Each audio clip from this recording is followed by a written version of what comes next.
available. We help them get involved with their kids' schools, network within the community, and when we do, we unite them. We make the community stronger. What I do is something I wish someone had done for me, and I am so grateful I am able to. My name is Meera Batra. I help families see opportunities and succeed. I don't just wear the shirt, I live it. Give, advocate, volunteer, Live United. Go to liveunited.org. Brought to you by United Way and the Ad Council. Keyboard Cat, Hamilton the Pug, and Toast Meets World. These are some of the internet's most beloved pets. With millions of YouTube views, shares, Instagram likes, followers, and fans across the globe. But what do all these amazing pets have in common? Their stories started in a shelter. Start your story. Adopt a dog or cat today. Visit theshelterpetproject.org to find a shelter or adoptable pets near you. Training that pet to play the keyboard? Well, that's entirely up to you. Visit theshelterpetproject.org and hear more about Hamilton the Pug, Toast, and Keyboard Cat's amazing adoption stories. Start a story. Adopt a shelter or rescue pet today. Your perfect pet is just a click away at Good Outside Crew every Monday, 8 to 10 p.m. on BeExposedRadio.com. You want to start off? I think I'll get it out of the way on a who's not. Okay, do it. The Orioles. Right. They got swept by the Royals. They lost 4 in a row, and the last 5 games have all been decided by 1 run. Mm-hmm. The game before, or the last game that they lost before the Royals was the Nationals, and it was Weeders, of course, one with a home run, dribble, hit the home run. Right. They were going into that National series. It seemed like they were doing so well, and they just crapped out. They got that game postponed, so who knows when they're going to replay that or play that game. Mm-hmm. That's my first not for the night. Okay. Okay, I'm going to go ahead and weigh in on my who's not, and I'm going to talk about the San Diego Padres. The Padres. That's okay. You just took my answer. They're in last place in the NL West. They've lost 8 of their last 10. Their run differential is a negative 65, which is just horrible. So when you have well, let me just talk about run differential a little bit. It's kind of like the how much like you're winning or losing your games by, pretty much. Yeah. Okay. It's like the margin of victory, kind of. Right. So when you're in a negative number, that means that then your average game you're losing by a whole lot. Right. I mean, a number like negative 65, this early in the season is pretty rough. That's horrible. The pitching numbers pretty much support this stat right here. I mean, the team ERA is 4.70, which is 26th in the league. They have 126 walks allowed. They acquired Jared Weaver in the offseason, and he really has not panned out. He's off to one of the worst starts in any of the pitchers in 2017. Mm-hmm. He's 0-4 with a 6.05 ERA. In May alone, he already has 12 earned runs.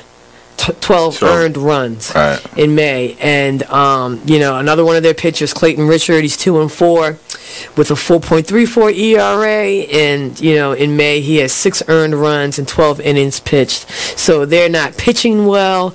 And on top of that, they are also not batting well. Right. But it kind of sucks because Manuel Margot is doing pretty good. His the past few at bats, his last. Artist Exchange. The Artist Exchange. The Artist Exchange. The Artist Exchange. The Artist Exchange. The Artist Exchange Live. The Artist Exchange. The Artist Exchange. The Artist Exchange. Starts now. Hey, what's up? And welcome to the Artist Exchange Radio Show. Here live only on BeExposedRadio.com. It's scary. I don't want to say getting older, but the fact that I really can't see as good without glasses is scaring me because I used to have really good vision. But today, I just have a couple hot topics. We have a guest coming by shortly, but she isn't here yet. So I wanted to go over just a couple things So the 2018 Emmy Awards came out, and there was some backlash because they felt like it was a lot of diversity in the nominees, but once again, there wasn't a lot of diversity in the winners. Um, Two surprise winners. I don't want to call it a surprise, but it definitely like threw people off.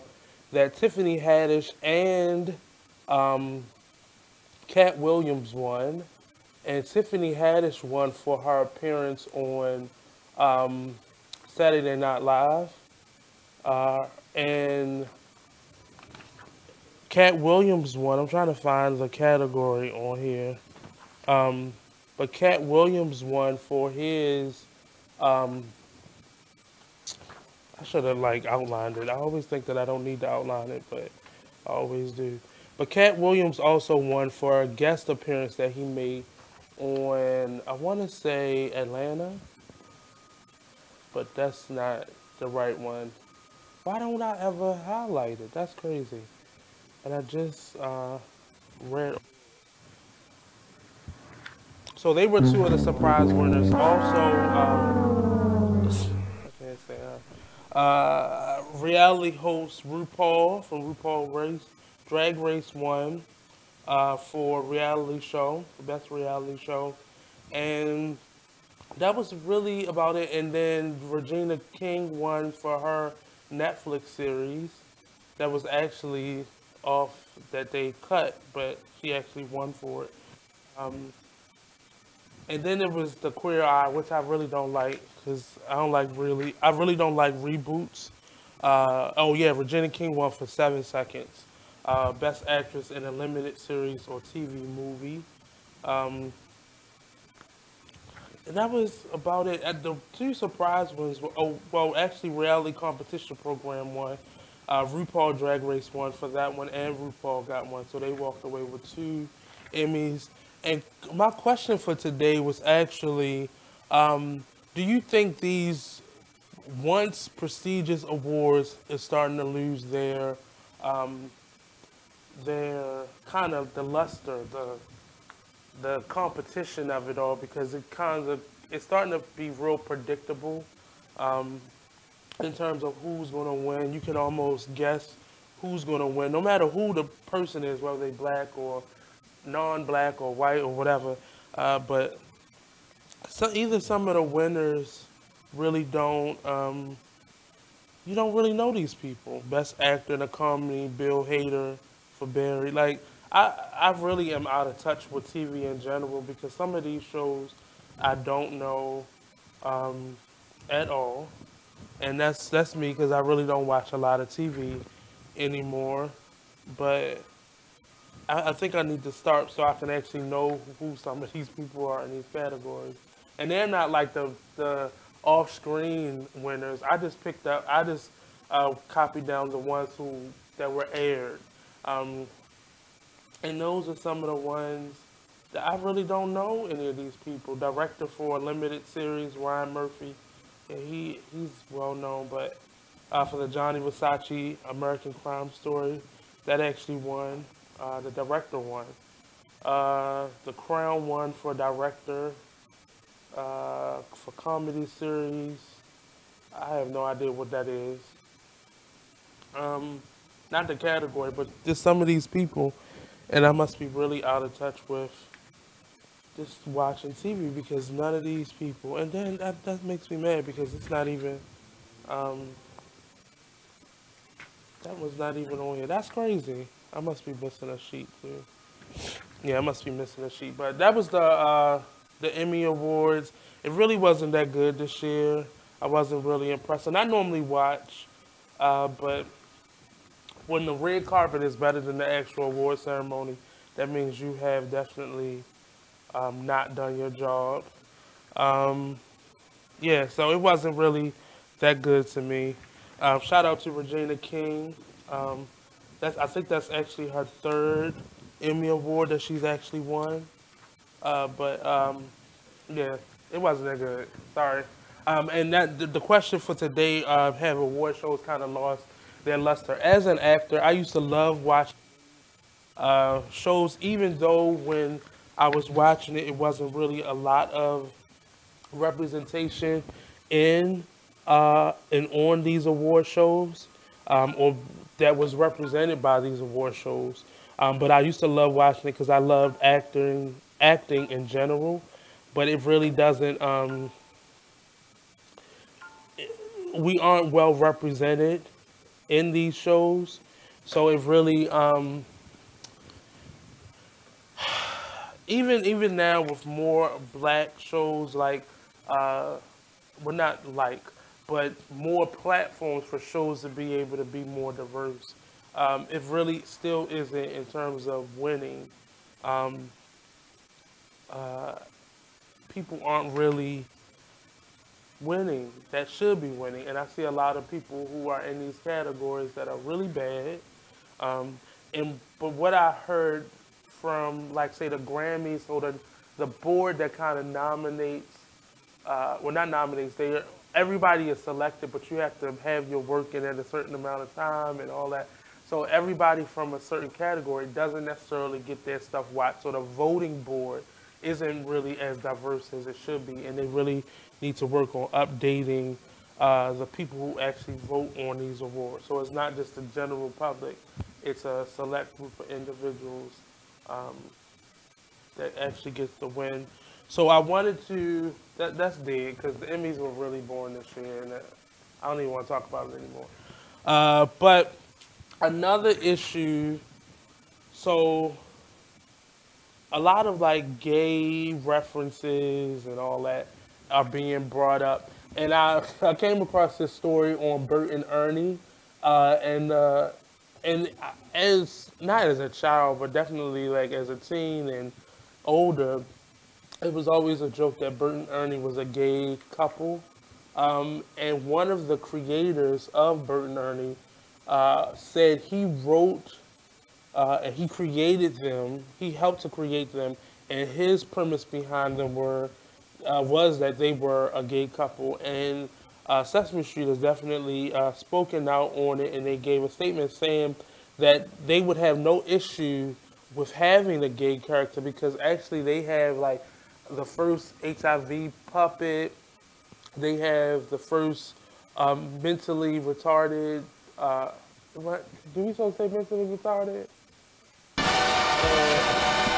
I'm trying to think of the word that they use for it. I think the puppet had Down syndrome. They had Big Bird is supposed to be like the big kid, the tall, bigger than his age kid. So they don't have any issues with attacking certain issues, but they said they don't feel that they as Sesame Street as a TV program should be introducing this specific topic to children. They think that's an issue for parents, but for me, I think that parents aren't doing it. So it is up to the creative body to kind of address the issue. And if you don't want your child to then watch it or you to be exposed to that type of information, then you shouldn't let your child watch it. But Sesame Street has reportedly said they don't shy away from any big issues like homosexuality. They just have chosen not to create a character like that. Even though they do have one Muppet that has two moms and two dads. So they have touched the issue, but they haven't created a character, so to speak, a Muppet that addresses those issues. So for all the people who thought Bert and Ernie were gay, unfortunately they're not. I think they are. I mean, they just sleep in, which is unrealistic, but to each his own. It says, are they or aren't they? For decades we wondered, are Bert and Ernie gay? The iconic Sesame Street duo live together, share a bedroom, and don't seem shy about taking a bath in front of each other. So, recurring questions shot back into our consciousness this week after a former Sesame Street writer who is gay said in an interview that he wrote Bert and Ernie as a loving couple, taking inspiration from his own relationship with his longtime partner. I always felt that without a huge agenda, when I was writing Bert and Ernie, they were gay. The writer Mark Saltzman said in an interview with Queerty, a gay news and entertainment site, "I didn't have any other way to contextualize them." His comments thundered across the internet, spreading both outrage and glee. That's a crazy word. They're official. So said one post, showing the image of a smiling Bert and Ernie wearing sparkling wedding rings. But Sesame Workshop, the nonprofit behind Sesame Street, quickly knocked down the idea, saying in a statement that Bert and Ernie are best friends, and being that they are puppets, have no sexual orientation. Mr. Saltzman, who was a writer for Sesame Street in the 1980s and 90s, now says that his comments were misinterpreted. He said that he and his partner, Arnold Glassman, who died in 2003, were much like Bert and Ernie, opposite who found a way to love. It sounded like they threatened to sue, this said Saltzman, for his comments. But you can find the article on the Artist Exchange page. I just found it really interesting that this was even a thing, because I never thought of any of the Muppet characters of having sexuality of any sort, but yeah, I just didn't, and it's kind of crazy. Which takes us to our next story, that is an article that I found actually on Facebook, and it dealt with the confusion of sexuality in young people and how they felt that putting a transgender label on it. And I wanted to wait till my guest actually got here because she has a lot of points, but I'll just bring it up briefly. Are we over time? No? Do we gotta go to a break? Oh, so real quick, so the issue was on transgender, this labeling children, and not only labeling them, but giving them verbiage to represent their curiosity. And doing that with children often sways them in one way or another, whereas if you just allow them to explore and be creative, then they'll kind of find their way. So we're going to take a quick break. We'll be back here on the Artist Exchange Radio Show, only on BigExposedRadio.com.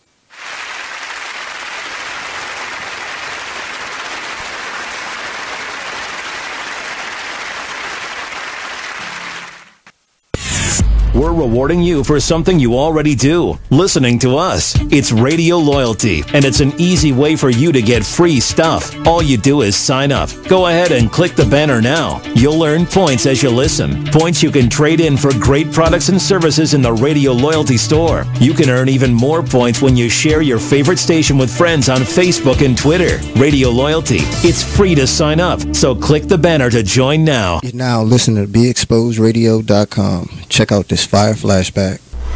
Within our community, we got to look at ourselves and love and support each other. However, when we bring color into the perspective, we are no longer looking at each other as equals. We are dividing ourselves even more so than what society divides us. We're already divided with inequality, not unequality, but inequality within a system that is meant to keep us down. Here we are yet again doing things that are detrimental to our survival and sustaining of a fruitful living. We're causing more mental health issues upon ourselves in our own society and our own communities by talking about the difference in complexion, even when it gets down to the point where we discriminate upon each other. I've often felt that I have been discriminated against, even with my own people, when it comes to me going into a business that is black owned and black operated, and I get up service and then I never want to return and into that establishment because the service was so up. I support those who support me. It doesn't matter what color you are, what race you are. If you are a peaceful person, peaceful, loving person who believes in equality, I will love and support you with the same effort. However, being black and supporting black and acknowledging that I love the... Make sure you check out McLean's Couch every Tuesday at 9 p.m. on BeExposedRadio.com. Well, Jason, I've got to tell you, you're pretty much everything this company is looking for in an entry-level candidate. Great. Your resume isn't quite what we're used to, but you've got a fantastic work ethic. Thank you. And I'm impressed by how you carry yourself. So, should we talk about the job? What? The job? Oh, sorry. Yeah, I have no way of recruiting or even meeting you. This interview didn't happen. It may sound ridiculous, and that's because it kind of is. There's a huge pool of talent your company is missing out on. Meet the grads of life. Who are they? Talent worth knowing about. Young adults of unique determination and experience. An ideal fit for your company in an entry-level position, internship, or even mentorship. They might not have every qualification you typically look for, but they're exactly who your company needs. Man, we really could have used him. Don't miss out on a resource many innovative companies have already discovered. Go to gradsoflife.org to learn how to find, cultivate, and train this great pool of untapped talent. Brought to you by the Ad Council and gradsoflife.org. You are listening to BeExposedRadio.com. Hey, what's going on?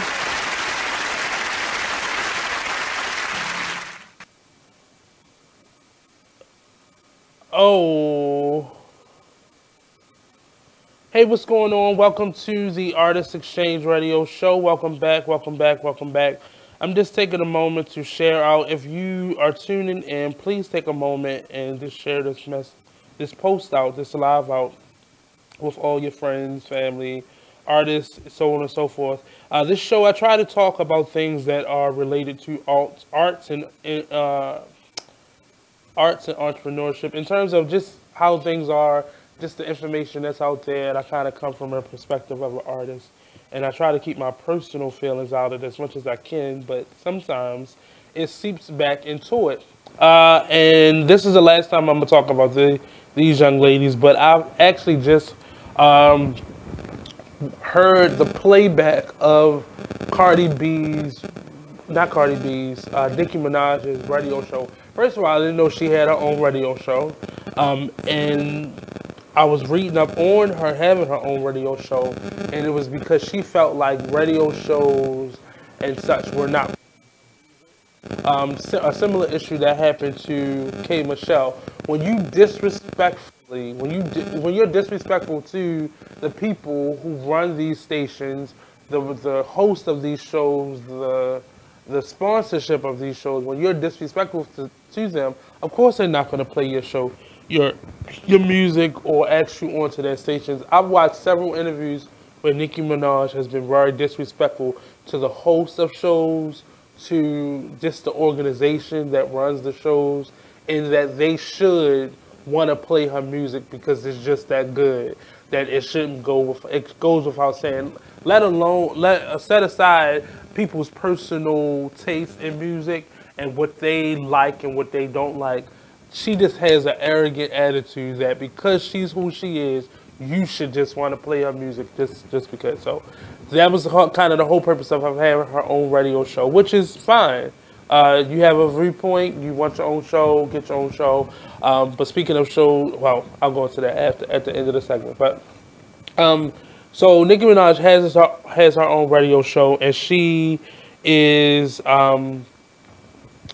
she went off on her second episode about the whole fight between her and Cardi B. Now, I'll say on one side, I agree with a lot of what she said in terms of Cardi B needs to mature, and she needs to understand not only is she a mother now, but she's a business owner of a brand and just her business in general, and you can't react to every situation. There are times when you have to just shut your mouth and pick a better time or just eat it. And I think whatever happened, eat it. If somebody says something about your child, you need to let that hood shit go and just put it to the side and sweep it under the rug and deal with it if you're going to deal with it in a better situation outside of at someone's event. I don't give a damn who event it was. I don't care how prestigious that event was. I don't care how trend setting and on the post the organizer of that, and I think her name is Winsworth or whatever her name is. I don't care what event it was at somebody else's function. Now, if this is something that you was given and you wanted to add that level of ratchetness, go right ahead. But just because somebody said something about your child, doesn't mean that you need to react. But people need to realize, one, that they've celebrated this ratchetness in Cardi B. So why would you be surprised when she actually performed like this? So I'm not for that. That goes without saying. But on the side of Nicki Minaj going off, Vivica Fox explained it perfectly on her Sway in the Morning interview. Nicki Minaj has a passive-aggressive behavior that is befitting of a bully. And she throws things out there and takes shots, and when things come back to her, she's not really able to take it. And then she plays the victim card as if she hasn't done anything. And it was crazy because I think that was like a year ago, she at an award show, like receiving her award, disrespected, I can't remember the young, Miley Cyrus, like on live television. Like, you did this. So when it happens to you, you can't take it or you can't dish it out. She also, there were tapes that were leaked from American Idol where she was going after Mariah Carey, and she knew the tapes were, the video was still rolling. But I just have an issue with this type of person. And this person exists in my world as artists because a lot of people put stuff out there, but they can't really take it back. And I've learned to bridle my tongue, and I don't have to react to everything that people say. People can say whatever they want to say out their mouth. If you touch me, that's a totally different story. But in this situation, I really feel like Nicki needs someone that she respects to check her. Somebody that, but even in that person doing it, I feel like that person will become an enemy. But somebody needs, of some good statue in her life, needs to check her. And it looks like her mom probably, goes along to get along. But we're going to take another quick break. We'll be right back here on the Artist Exchange Radio Show, only on BigExposedRadio.com.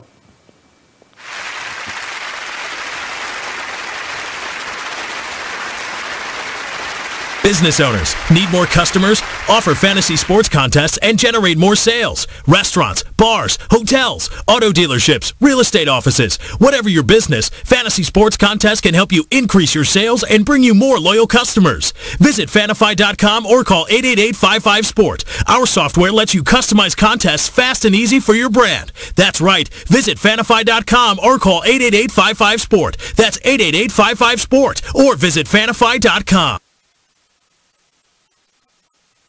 Just a Bit Outside radio show. There is one glaring stat that I read about while watching the games over the weekend.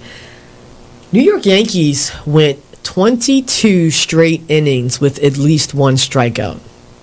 Really? That's a major league record for the postseason. Wow. Yeah. That's an interesting statistic. It is, and then when you think about it, it's like, okay, that, to me, that's like a big reason why, they're losing right now. It is with great pleasure that I welcome you to today's graduation ceremony. Students, when you hear the reason or reasons for your absences throughout the years, please exit the auditorium without your high school diploma. Once you've exited, remove your cap and gown and proceed into the unknown. Too tired. Family trip. Part-time job. Helping around the house. Sick day. Starting the holidays early. Just because. Starting in the 6th grade, students who miss 18 days or more of school in a year for any reason will fall behind and risk not graduating high school. How many days of school has your child missed this year? Absences add up. Keep track at boostattendance.org today. Brought to you by the U.S. Army and the Ad Council. Check out this flashback from Sunset Soul Radio. All of us us have to take personal accountability. I can't take responsibility for this. I didn't say responsibility. I said accountability. We can't. Everybody can't take accountability. You're not accountable to the body of Christ. No, I'm not accountable to this issue. No, are you accountable to the body of Christ? To the body that God assigns me part of. The devil is a lie. So my elbow is not accountable to my kneecap. So my elbow is accountable to my kneecap, or is it accountable to my leg? So if you on the other side of the world and you see something happening to somebody spiritually, you don't stop. I can pray for them. So there's a level of accountability for stuff in the body You're of not Christ. saying that. That is what I said. You're not saying that. That is exactly what I'm saying. Somebody What did Lisa say? Again, if they would have you're arguing your point. No listening. This is the problem that we have in the church. We get so busy arguing. You are listening to BeExposedRadio.com. Hey, what's up? Just sharing a little bit more.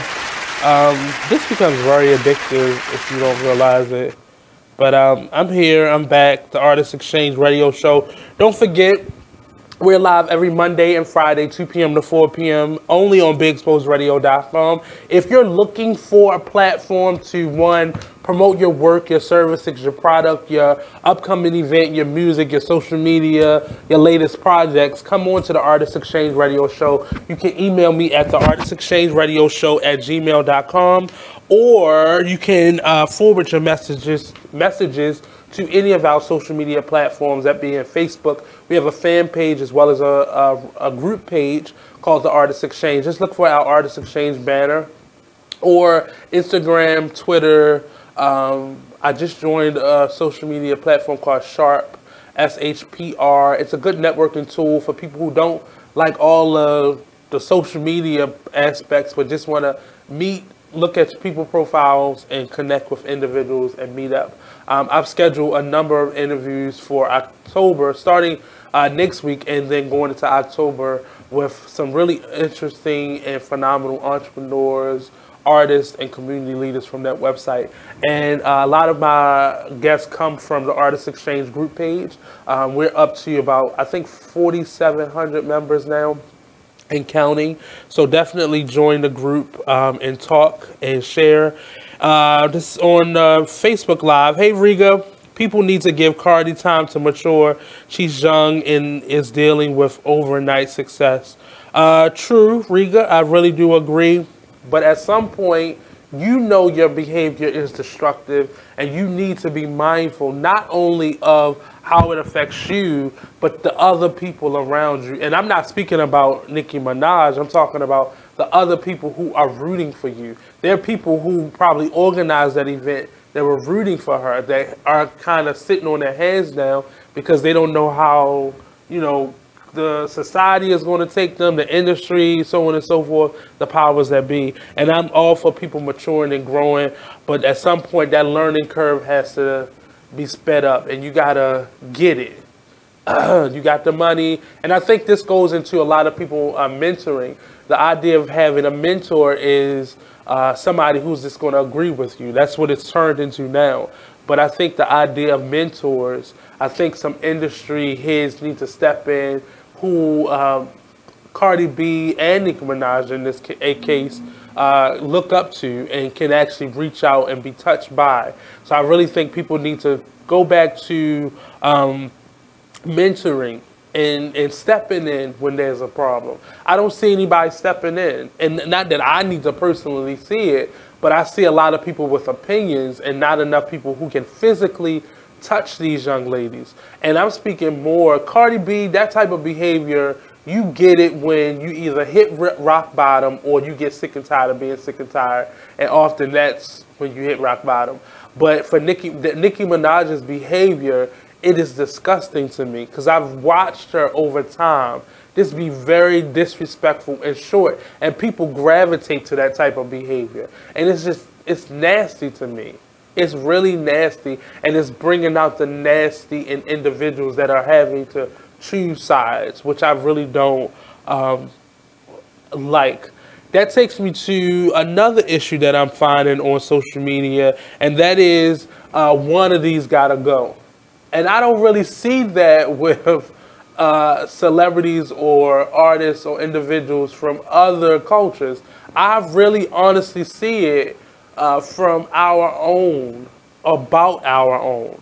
And it's always musical artists or black cultural references or music or some. It's always from our perspective, and one of them has to go. I know it's a joke. I know it's kind of for fun, but it's really detrimental, and it shows other people how we value our own.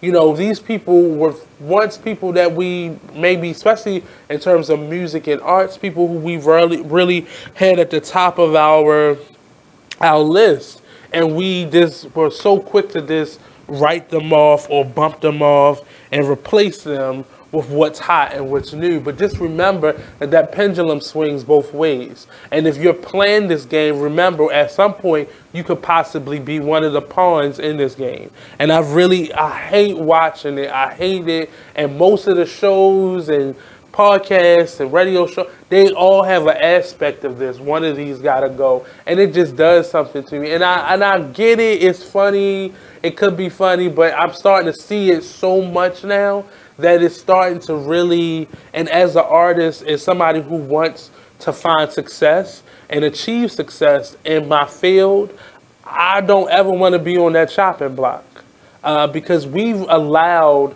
public opinion to determine everything and complain when what we are getting is mediocrity, because we're picking things that come from out of microwave, and the quality of a microwave success is not good, and it doesn't last long. And once you peel back the first layer, you'll realize the quality isn't there. So I really want that to go away. Shonda says, if anyone is at the level who may be able to influence Nicki would be Beyonce. I don't think Beyonce cares. That's the problem. And I don't think that's Beyonce's problem. I think that's Nicki's problem. I don't think enough people care personally about Nicki Minaj because she's become this isolated, arrogant creature. And I don't think people will work with you when you're hot. And we saw that with Cardi B's career. Cardi B went from this ratchet Instagram contributor to now she's #1 across the board in many categories in terms of music. So people began to do and reach out to her and partner with her and collab with her because she was that next best thing. And I think that's the problem. And Cardi B will find herself in Nicki Minaj's place if she doesn't watch out for herself. But I don't feel that anybody treated Nicki Minaj the way Nicki Minaj is treating other people.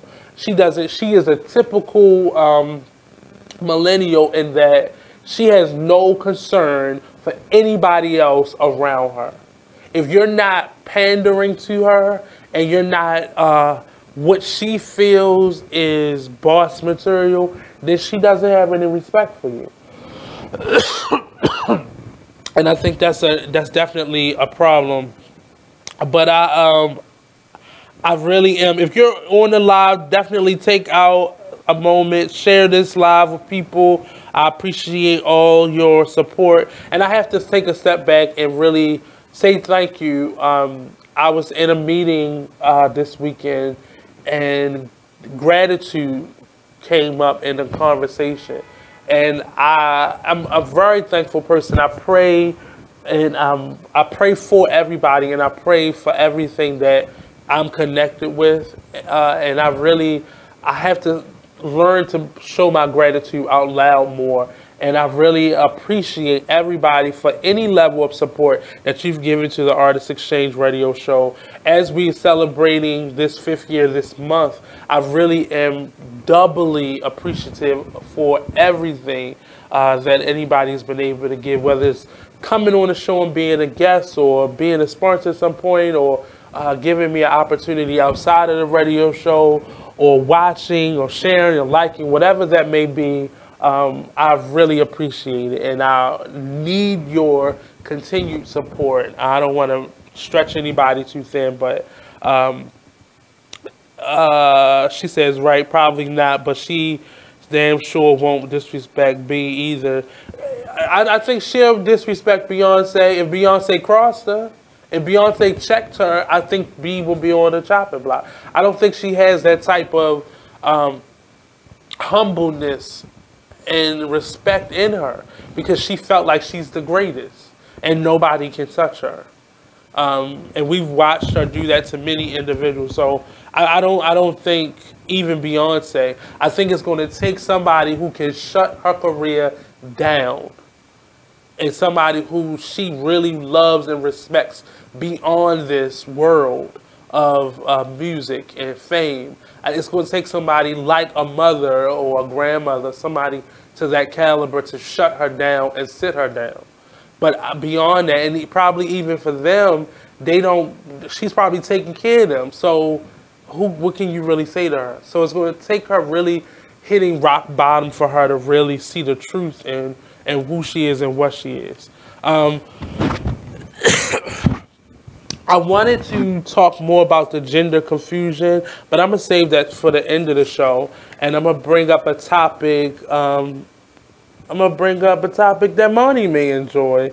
Our last two mayors had an obsession with trash cans. Our last mayor gave trash cans to every dwelling in the city. This mayor is initiating a smart trash can. I believe it's one of those solar trash cans where it kind of condenses the trash can through solar power. So they started in South Baltimore, and the Sun kind of covered the issue, and they said Baltimore has a long-standing issue with littering, and they wanted to curb that by creating these smart trash cans, which already exist. These trash cans exist in certain pockets of the city already. So instead of putting manpower behind something that's already there, people wanted to recreate the wheel and slap a brand new sticker on it and say this is from Mayor Pugh. And on the thread, I think it was on her page, sometimes I just can't keep from commenting, but I just had to comment, and I was like, you have such a fascination with trash. Go ahead. I hate it. That's all I wanted to say. But we have trash cans. We have trash cans now. How was your trash can from Rollins Blake working out? It's a trash can. Is it that you already had? I did. It's a trash can. If I still go to certain parts of the city, why don't you just give that money to the homeless people and have them go around picking up the trash? You say that again? Give it to the homeless people and have them go around pick up the trash. They want a job. Right, and most public spaces, they have the That's a smart trash can because it actually has a brain. I refuse. But they already have, for certain public spaces, most public spaces like highways, streets, public parks, they have the inmates that go around picking up the trash. So I wouldn't see an issue with them maybe putting to work the homeless population, that being kind of a Do you see what them scooters are? Do you see what all the scooters are? Yeah. Let's not let them put any more money into stupid places. And that was my point. Like, the trash cans to me was just, I say the trash cans, the scooters, the bike lanes, like, it seemed like the aesthetics of the city is perfect, but it's just the framework that's a piece of shit. Like, our schools, our roads, our buildings, our sewer system is horrible. But we got scooters. We got scooters on every city. I was down in, Canton. And some of those streets are really narrow. And do you know they've added bike lanes to some of those narrow streets? Like, I thought like Merlin Avenue was narrow, but they've added bike lanes to some of those small Canton streets. Well, a lot of them down there riding bikes, but it's kind of disruptive. But I just feel like our mayors have had an obsession with trash. And they want the trash to be gone. But I can say I have not seen a lot of rats. I can honestly say I don't know why that is. And it scares me a little bit because I don't know why. But I haven't seen a lot of rats. But I don't hang around downtown a lot either, so. But I haven't seen a lot of rats. I've seen them, but not as much as before, which is a good thing. But there's your mayor that you voted in, Marnie. So the lies. The lies. Are there any, speaking of elections that's coming up very shortly, and please register to vote. You can go on Facebook now. If you have a Facebook page, I'm quite sure you got an alert to register to vote through Facebook. Please register. If not through Facebook because you're afraid of your security, go to your post office or whenever you go online and register to vote. Please, you can show up the day of and register to vote. Please vote. Are there any candidates that you're looking at right now? I know your boy Harris is running for, I believe, he's running for office in your area. So I believe he's one of your candidates for your district. Is that Upper Fells Point or whatever that you call it? Upper Federal Hill? I think he's running. I'm checking right now. I don't think he's running for it though. I think he got the job. Oh, he got the job. Yeah, I think it's a job. It's not a, but it's a high up job. But it's not like a political appointee type thing. Oh, because I thought he was running. Like people were doing canvassing for him. Like district. Are you in District 42? Did I say 42? I thought I saw it on there, but I figured it wasn't my district, so I couldn't vote for him. What else? I wanted to talk about. So I'll speak briefly on. While he's pulling that up, I'll speak on the Dallas police chief explaining why she has not fired the cop who shot the neighborhood Mr. Botham dead. And her exact quote is, "There is one overriding reason that I have not taken any administrative or employment action against Officer Amber Geiger. I don't want to interfere with the ongoing criminal investigation into her actions. Here's why, as an employee, the DPD can compel Officer Couser to provide a statement during a..." You got it? What is it? He's running for District 40. District 40. To be a delegate. So that's your area, right? The upper... I have no idea what number I am. I have no idea. I need for... Those are the people that actually are in direct what? That actually what? With, that never walk the streets. That don't know me from a can of paint. Well, from Mr. what? Harris They do what? Does. Who? Mr. Harris. You don't know who he is, Harrison? I said keep calling him Harris, but Harrison. The one who ran for... I ain't never seen him on my street. But you see him, why would he be on your street, sir? Because he's trying to run for my district. So you need to come meet every neighbor. But knock on every door. First of all, sir, you know ain't nobody gonna walk through Upper Federal Hill after why not? The lights out. You know. Now you already know. You are at work when he is canvassing and is built so he don't have to talk to many people. So you know. Once the street lights that actually come on. I took up my name for the running for backing people in these elections this time a year. This time around. Mm-hmm. I'm really I'm wondering if people will vote Hogan back in. I'm seeing a lot of pictures. I have yet to see a real politician, like somebody that actually will buck the rules besides Cory Booker and Kamala Harris. I mean, most of the people that I think gonna promote change, they're not in our city. I'm tired of the decorum, is what I'm saying. You said what? I'm tired of the decorum. Everybody wants to be subdued in their opinion. If you may, say you may. Well, that's something that's always been happening. They don't want you to know what their true beliefs are, because then you're not gonna vote for them. So they feel. Then that's what you sacrifice for being real. Oh yeah. And I'm tired of the fakeness. I can't keep doing it. Yeah. Every year I've been voting somebody in the office that's fake, and I can't do it. And the reason I really follow Harrison so much is because whether it's an election season or not, he's outside sweating in that suit.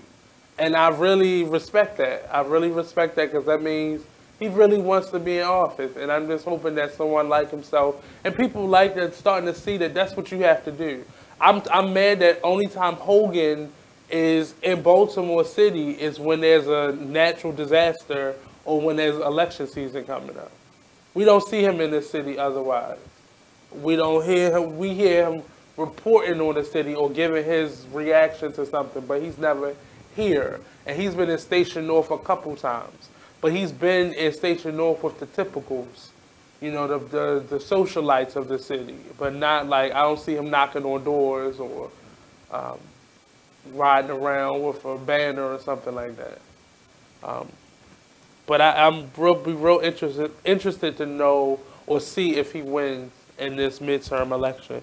There's a lot up for grabs in terms for Democrats versus the Republicans, and I just want to see what actually happens. Because if people don't get these Republicans out of here, this gonna be a third world country. You said 30 seconds? So we're going to take another quick break. We'll be right back here on the Artist Exchange Radio Show, only on BeExposedRadio.com.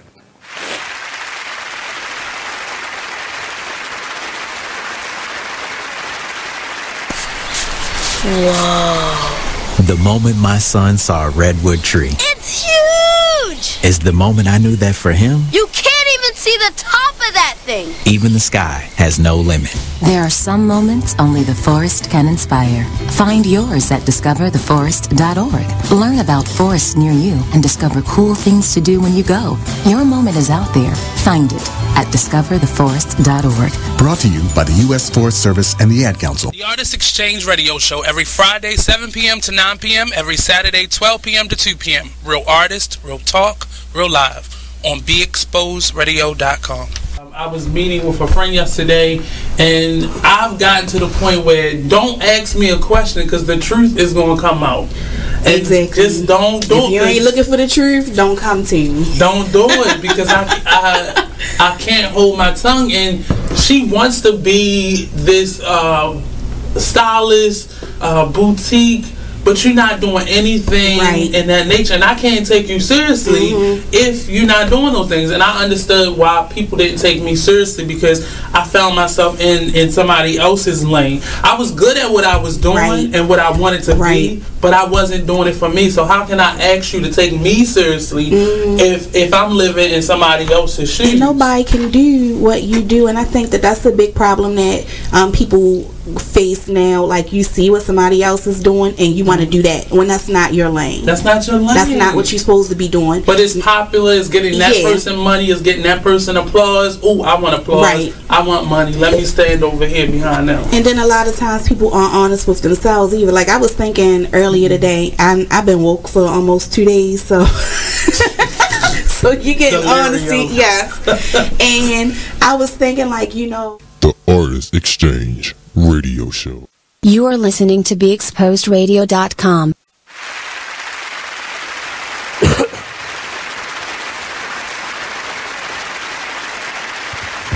Welcome back to the Artist Exchange Radio Show here live only on BeExposedRadio.com.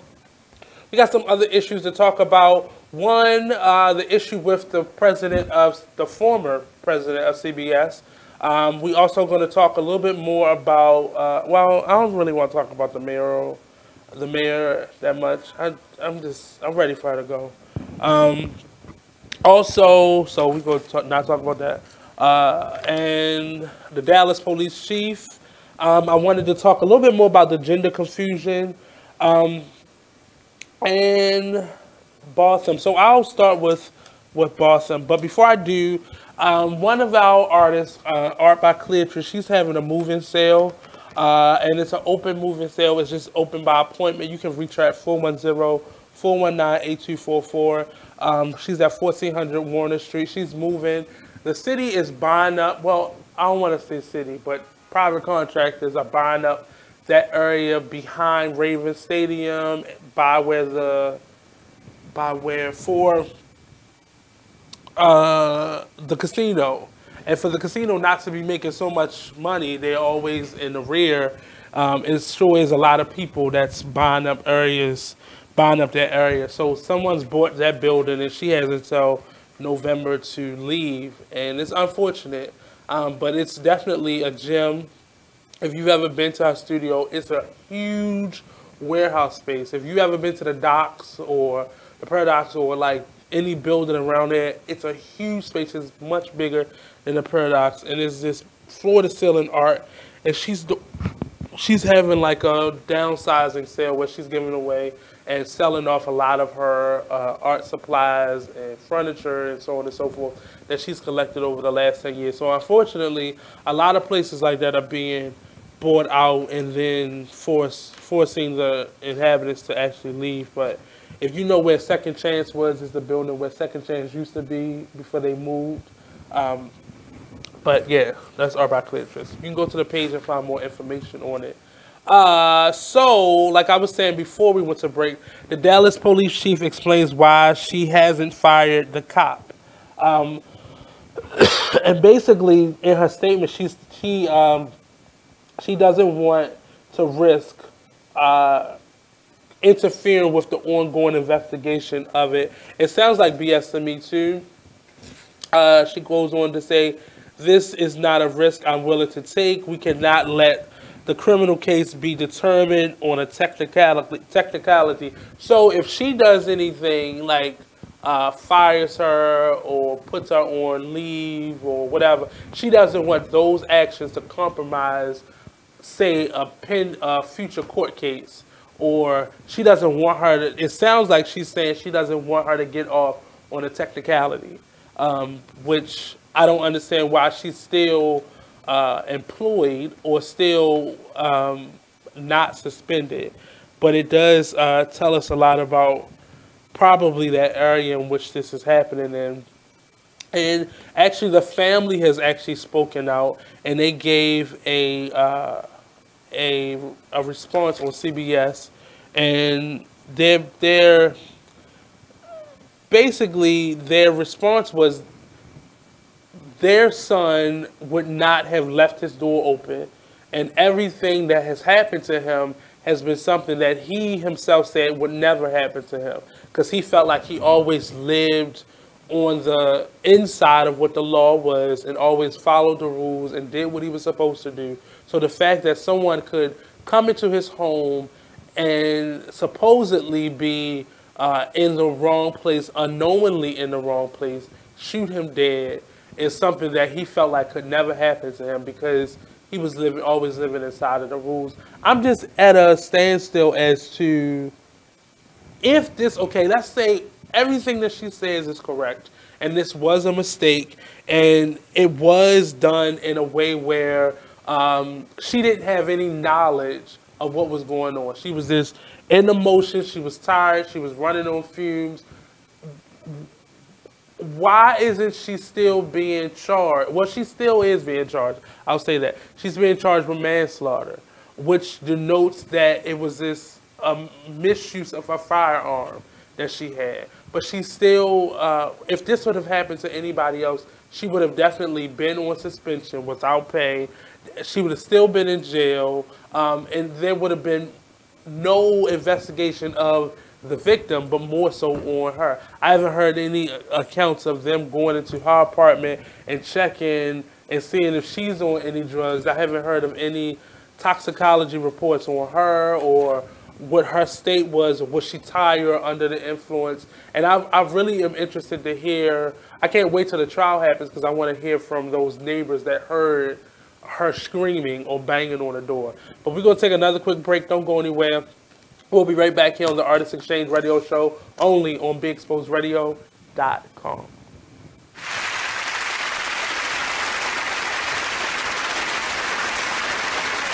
Here's what you missed on Salacious Life Radio. You know, when it comes to your children, especially if you're dating someone that you actually like, you do want it to work. So you're gonna hope and encourage the relationship between your child and that person because you like that person, you know. So you're gonna hope for the best. I mean, sometimes it just doesn't work, and you can't make it work. You can't force it. It's like a branch. You keep bending it. Eventually, it'll snap, and even if you put it back together, it'll never be what it once was. But you definitely pray on it. You hope for the best, you know, because like nobody wants to spend the rest of their life alone just because a particular relationship didn't work out, but you had this beautiful creature as a result of it, you know. But you don't want to necessarily spend and you're not all of a sudden a bad person. You're not all of a sudden not going to fulfill this other person's needs. You, madam, are a harlot and a scoundrel. Because I had one kid while I was still married. Like, but what if you? I'm just saying. Oh, I take that back. What if the situation turns around the other way? So you ready for your child to meet? They meet the person, and this person is a giver. So this person's buying your child lots of gifts and wanting to. I would usually. Stop. Do you let? You don't like if it's a birthday or some sort of holiday or something like that. Okay, and they want to get them a few things or get them something. Okay, but just on like a regular basis, like unless it's like Nestle's Quick or something that you can get from like, you know what I'm saying, or like Kit Kats or something like that. Like, no, don't spend a lot of money. It's unrealistic. I'm sorry. It's unrealistic. Like, don't try to buy his. Tune in live to Salacious Life Radio every Wednesday from 9 to 11, only on BeExposedRadio.com. You are listening to BeExposedRadio.com. Welcome back. Before we went to commercial break, I think you're throwing stuff in here. That's really disrespectful and organizing me, and it was bothering me. But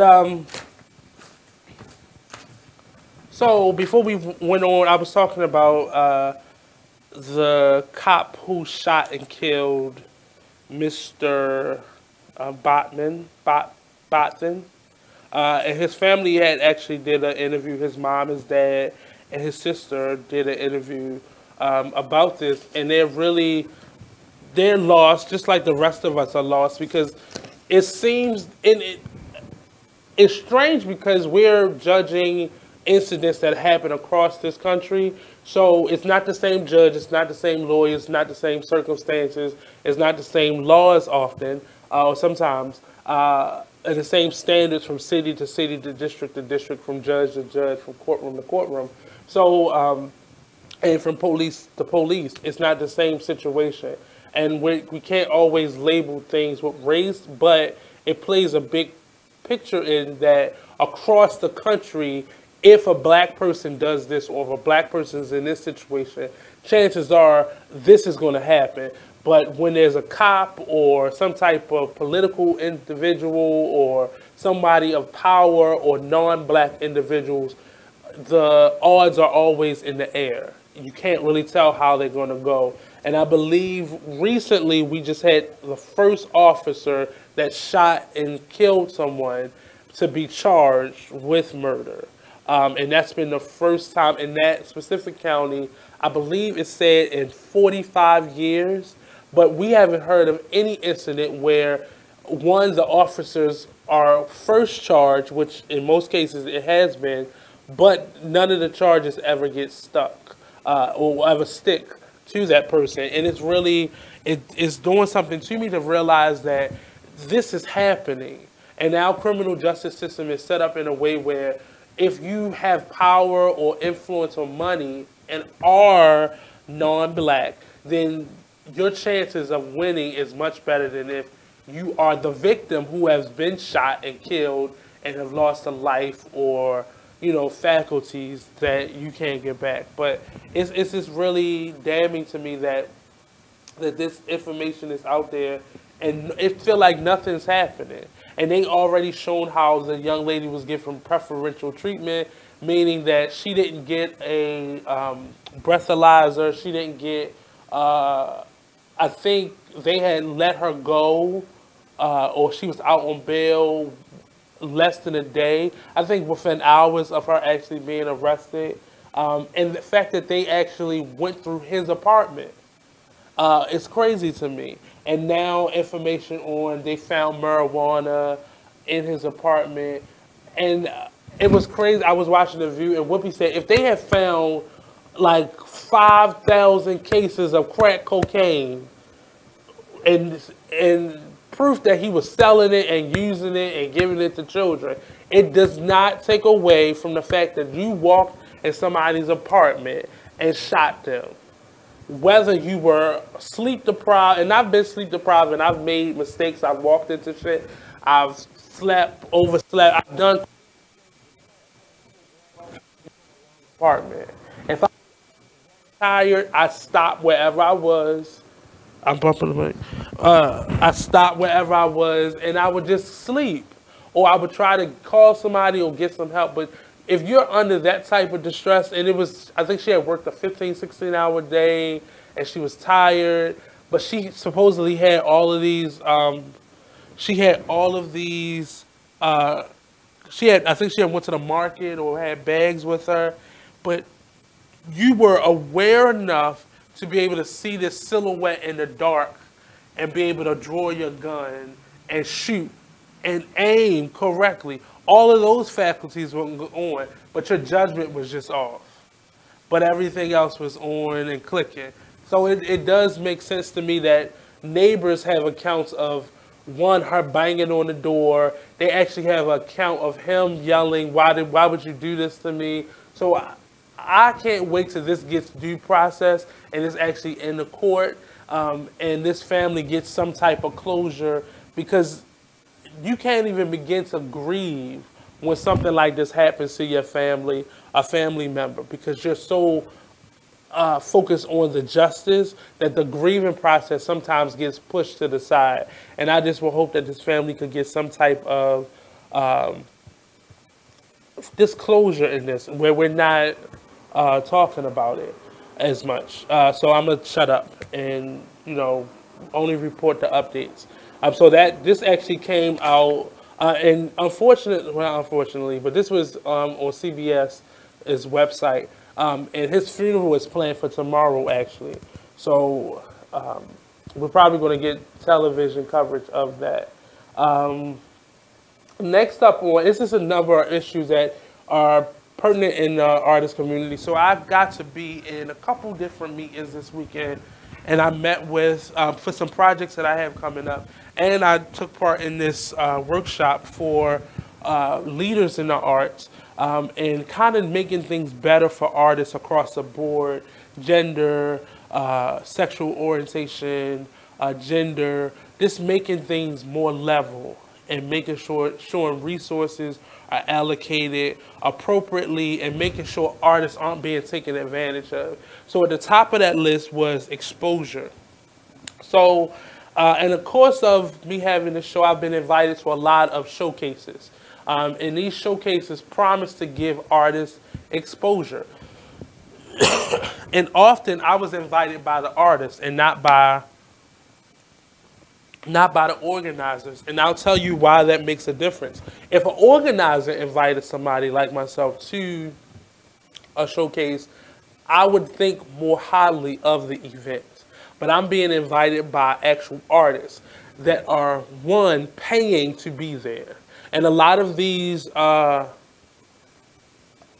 call them glorified talent shows, are really to promote the venue, to promote the promoter, to put money in both the venue and or promoters' pockets.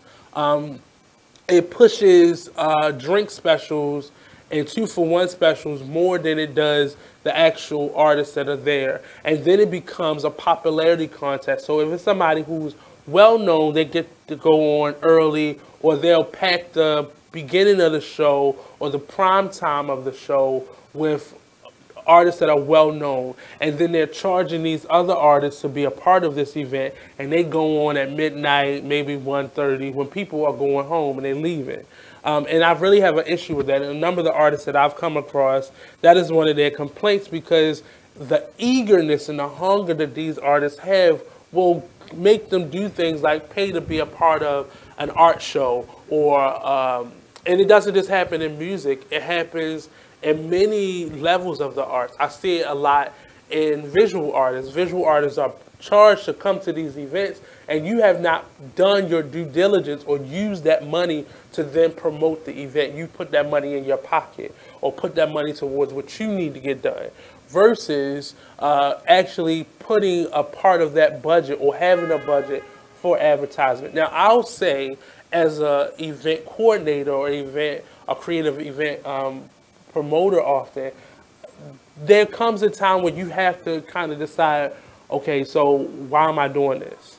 Am I doing this so I can pay my rent this month, or am I doing this so I can eat this month, or am I trying to fundraise for my organization and I'm just using these artists? And at some point, I've been on both sides of it, and I now have a better understanding of how to then put on an event. One, if you don't have the money that it costs to promote and market this, if you don't have a budget, you're gonna have a problem, because you're gonna waste a lot of money. You're gonna spend much more money than what you need to, and then you're gonna often put money in the wrong places. I don't charge, nor does Be Exposed promote charging individuals to come on our station and promote their events. But we do offer sponsorship packages that can go along with your interviews that you've gotten for free, that will help further your message. And then as artists, we need to understand marketing and promotion as well. Marketing and promotion doesn't mean you come onto a radio show and you tell your good story and you show your good personality and people like your page and that's it. And in terms of marketing and promotion, advertising, I'll speak just about advertising. When you advertise anywhere, whatever you're promoting needs to be in at least 7 to 8 other places. I'll push it to say 9. By the time the person sees your ad or your promotion the 3rd time, by the 4th time, they're ready to buy or like just block you. So that means social media. It means doing interviews. It means word of mouth. It means setting up your social media page as kind of the backdrop. If you have a website, finding 4, and that's 5 places right there. Your social media, word of mouth, flyers, so on and so forth, radio interviews and ad space, and then maybe like a print ad, like a newspaper or a TV ad. So that's 5 places, and now you got to think of 4 other places to be able to put your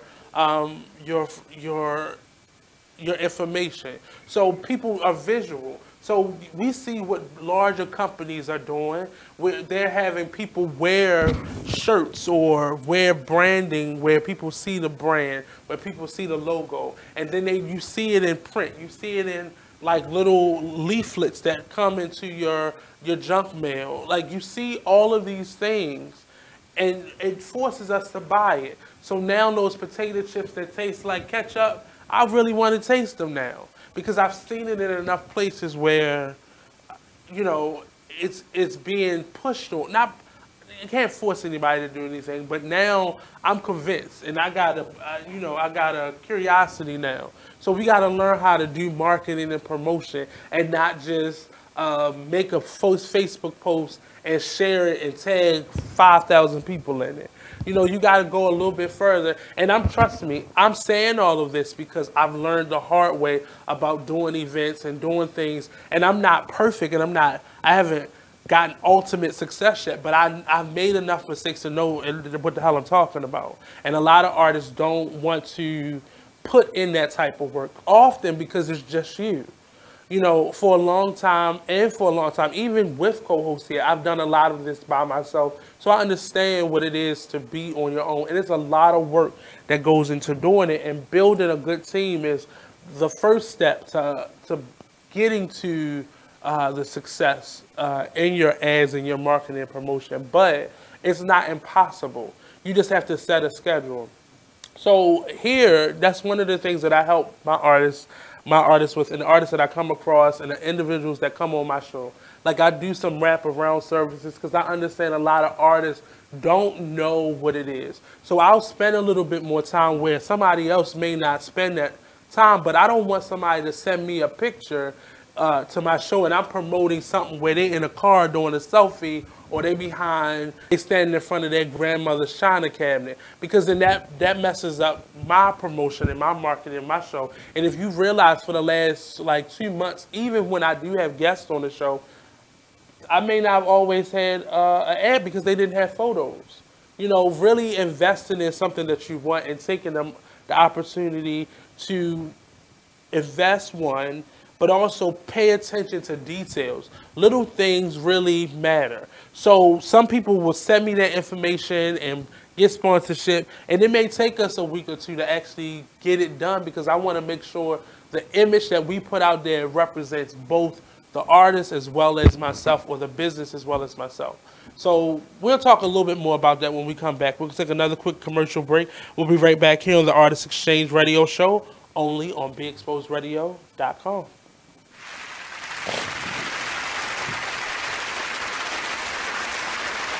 And we're back with more Cheryl Underwood Radio. Thank you, super producer. Hey, it's time for us to get that 6 seconds from the hill, that news you can use, that word on the street from our favorite country lawyer, better known as Judge Harry Sutherland. If you'd like to weigh in on anything you hear, give us a call at 1-855-SHERYL1 or email us at SherylUnderwoodRadio.com. Also, we got the Call Me Back promotion where you call us at 1-855-SHERYL1. Tell us how you listen to Cheryl Underwood Radio.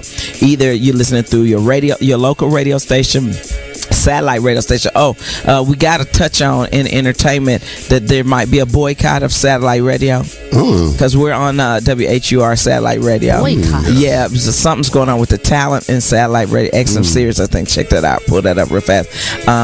But once we get in entertainment, so because we got to play catch up really good to get into this Wanda Smith, Cat Williams story and Who Left to Talk. Everybody wants to hear me talk about that. But the reason I'm saying your XM Sirius, your low power, your HBCU, however you're listening to us, even if you listen to us all over the globe, or if you're listening to The World According to Cheryl, the podcast of Cheryl Underwood Radio, we just want to know how you listen, and then give us your phone number and we will call you back. We will call you back. Why? We're getting you ready for the Cheryl Call Me promotion, where you can win cash and prizes, and that's probably going to start later this fall. So check us out, Cheryl Underwood Radio. We always try to give you something that you need, and what we need to know is, Harry Sutherland, the accuser, Brett Kavanaugh accuser, Christine Blasey Ford. Right. Mm-hmm. Okay. She wants the FBI to investigate the sexual assault allegations that she's brought forward. That's correct. Now, my only issue with this is this saying FBI is impartial, right? That's correct. Okay, could someone dispute the findings because you didn't go through the local police to have them investigate, and maybe a state jurisdiction and the FBI? And I'm going to add to this, Harry. Now, answer this. If you got the president talking about how the FBI don't know what they're doing and they corrupt, and he's the person that could call for the investigation on the federal level, the president could. Right. This is what President Trump does well. He causes so much confusion, and they think if they don't let this lady testify, then it'd be smooth sailing for them.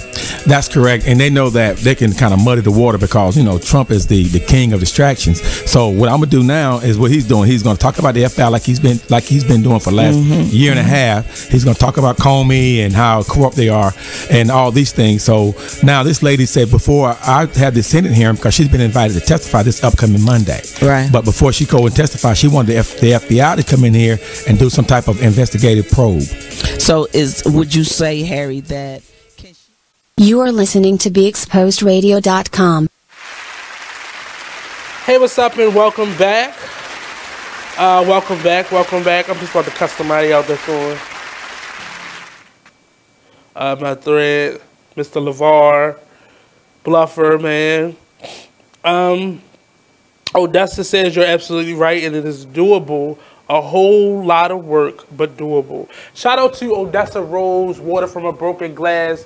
I think it's in a film festival that will be premiered in Rome. So this book, this idea that Miss Odessa had, has blossomed into this international film. And if you didn't get a chance to see it when they had the opening here, you definitely missed an awesome movie. And I need to figure out how I can pay Miss Director Extraordinaire to work on my piece. But I'm so proud of Odessa and the awesome team that put together the film and all of these awesome interviews. I mean, not interviews, but these viewings that they've been having. So I believe the next one is actually in Rome. If Odessa still listening, please correct me if I'm wrong. And I think my phone just died. But the next one that I'm going to bring up, these phones are stupid. So my charger port isn't really holding on to the charger, and it's like slipping out. So it's doing a lot. And I'm tired of phones, but they're so necessary for life. Now, why you going to blame that on the phone? Isn't that user error? Isn't that user error? No, I mean, no, because I'm not a person that like jams it in. I don't drop my phone. Like, I did a really good job with this phone, and it just got loose over time. Like, I've had this phone for almost a year now, and it just got loose. And, but your phone's never charged to capacity. So, well, that's because I let my phone go dead. I don't just keep my phone always on the charger. I actually let it go. So you're constantly pulling it out, putting it in, putting it out, putting it in. I'm not like hoe behavior. But I let my phone go. I'm not almost completely dead. So my phone only has 5%, and then I'll plug it up to the charger. Sounds so like hoe behavior. I'm not like keeping it plugged on the charger or anything. Sounds like hoe behavior. It's not. First of all, it's not hoe behavior. Hoe behavior is constantly keeping something stuck up in it. That's hoe behavior. I let my phone go completely dead, or go as low as it possibly can go before it turns off, and then I plug it up. And I've read that is more healthy for your phone than allowing it to go just always keeping it charged, because your battery has a memory in it. And if you never let it go dead, then it will never be fully charged. Thank you. I looked that up. I have this nice case, so I have no scratches on the phone. I've not dropped the phone. I was really taking care of this phone, because I got tired of giving my $100 to Sprint. Hence, I bought this phone from a third party. So, anyway. So, before we went to break, I was talking a little bit about exposure in terms, and then I went down to marketing yourself. Please don't just give your money to these random promoters. Sorry, promoters, but stop giving your money to these promoters, music artists more specifically, and visual artists. It's hard for me to say because I organize events. So I often use artists in events and ask artists to come on. But really learn how to negotiate. How many people are going to be there? And not to the point where you're being difficult, because as an organizer, that is such a headache when you're trying your best to promote artists, because people will stress me out, somebody who I'd work hard to make sure people are in the building that can help you and will support you, versus I know people have allowed other people to use them. So by the time they get to me, they've had it, they not playing that no more, da-da-da-da-da. So I get the third degree. But you've allowed this person to kind of rape and rob you of your talents, gifts, and time and energy. And I'm the person that you're difficult with. And I'm a little bit different because most of these promoters are not artists. I would use the word entrepreneur very loosely. They're opportunists. And specifically for artists, normally these promoters are not artists themselves. And that is the problem.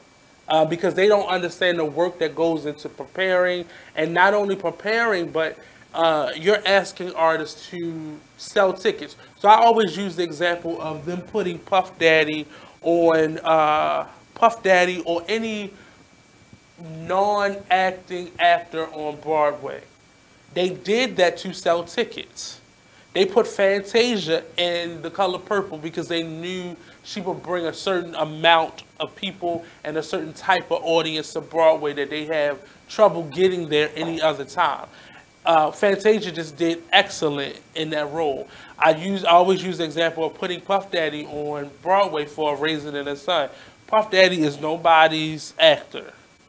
But they did that for him because he represented the character, but also he was going to bring a younger audience and a more hip-hop audience to see A Raisin in the Sun that wouldn't necessarily come see it, that may be the audience for Puff Daddy.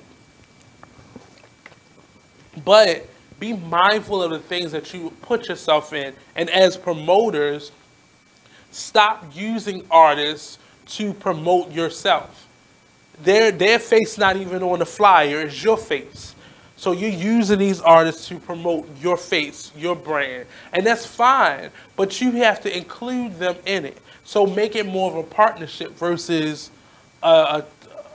just a one-sided kind of perspective where, as a promoter, like, you ain't even doing the work. I know promoters that don't even show up on time for the event. They're the last people to get there. All your artists are there on time. And you're the last one to get there, or you're putting stuff together as people are coming in the door. Like, certain things annoy the hell out of me, and I always try to be ahead of time and ahead of schedule.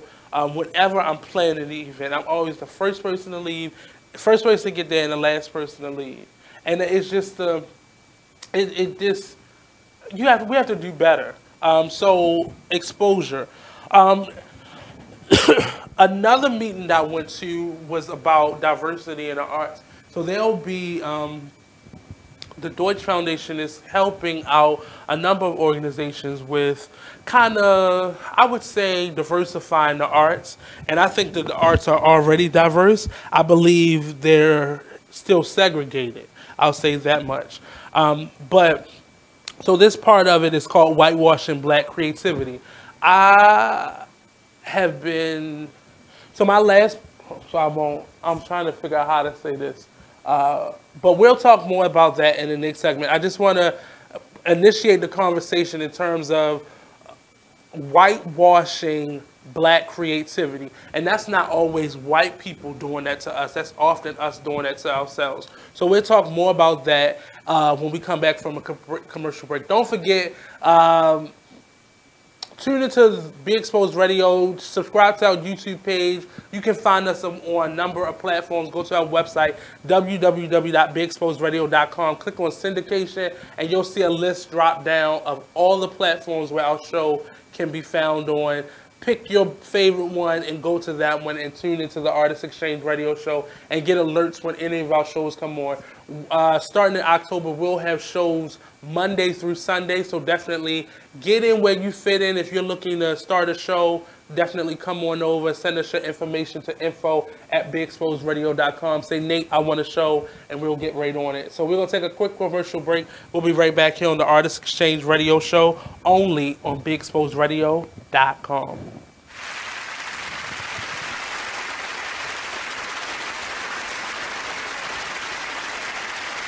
And we're back with more Cheryl Underwood Radio. Thank you, super producer. What am I supposed to be talking about? I forgot. President Obama's influence. Oh, yeah. Major and then, Courtney, you had something you wanted to say, Courtney. I heard a good point regarding Kavanaugh and this woman that alleged rape. What's her name? Blasey? What is it? Blasey Ford? You know, what's her last name? Blasey Ford? Ford is his name. Okay.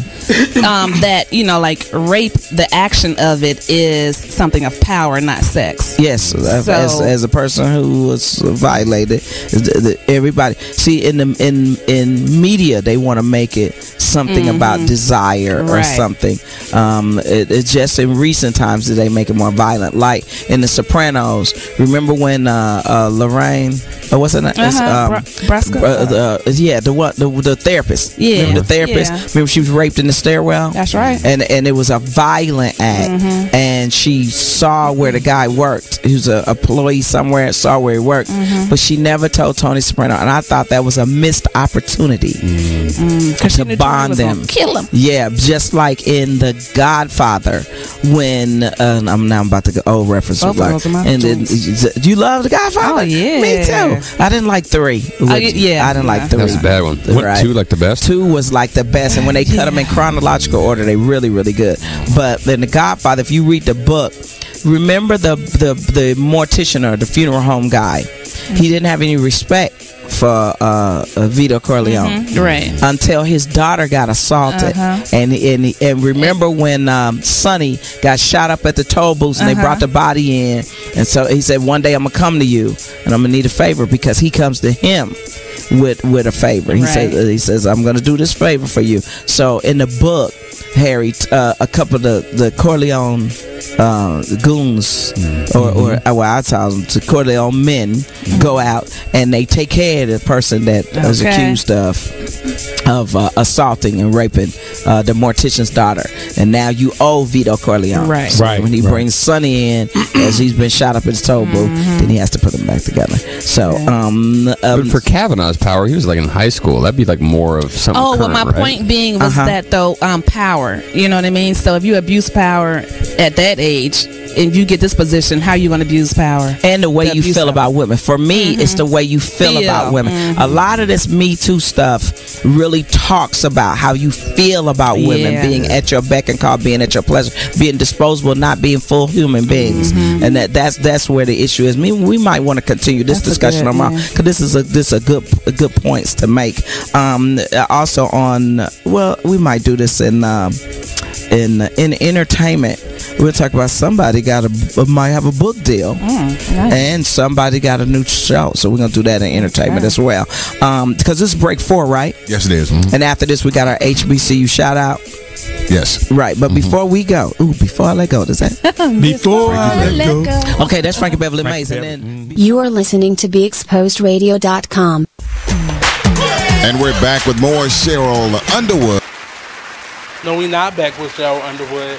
Cheryl Underwood's show comes on every weekday at 10 a.m. So definitely tune in at www.beexposedradio.com, or you can go to that syndication button on our website at the top middle of our website and pull it down and find it there. The Cheryl Underwood show syndicated on beexposedradio.com. Hashtag hot BXR. So before we went to break, we were talking about whitewashing of black creativity. That's a problem in this community. I force myself to learn what the problem is. Because prior to, I didn't give a hell. But I'm realizing that as much as I work, a lot of what I'm doing is being like tossed away. And what I thought was, it was just a bunch of white people who did not appreciate my black art. What I found out was it was a lot of black people who didn't give a damn. I was about to say a bad word. I'm trying to limit the profanity that I use. But I've realized it goes on both sides. And we have to stop being validated by white standards of creativity and start using our work as representation of a standard that we have. And what I've realized is we don't acknowledge our creativity enough. We don't acknowledge it enough. We're afraid to call ourselves a black business owner or put the label or our culture on our work when no other race has a problem in doing that.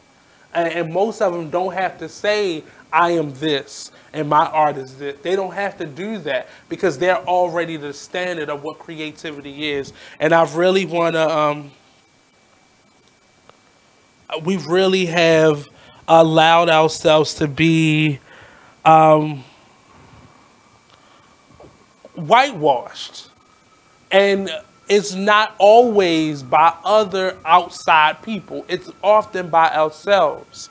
And I say that because I'm sitting in these meetings, having these conversations with leaders from white organizations and black employees of black, and I'm having these conversations and I'm realizing that the problem isn't always them. It's sometimes us, and it really is detrimental to the success that we overall will have. And I've really,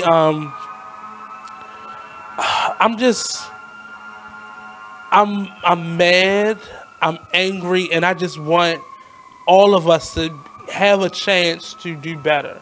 I want all of us to have an opportunity to grow and to just exist in a better way than we would normally.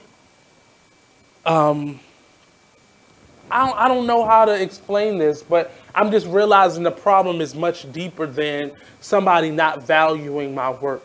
I noticed that a lot of us are at a place where we don't.